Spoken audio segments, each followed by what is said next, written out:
Guys నాకు ఈరోజు బాగా నచ్చిన టమాటా చట్నీ అయితే మా అమ్మ చేస్తుంది. సో వీడియో తీసి పెడుతున్నాను.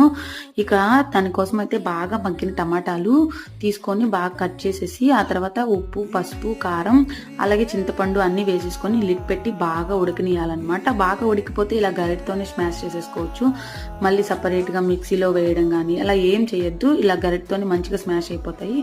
ఫైనల్గా స్మాష్ చేసిన తర్వాత ఉప్పు, కారం వచ్చేసేసుకొని అందులో కొంచెం యాడ్ చేసుకోండి అవసరమైతే.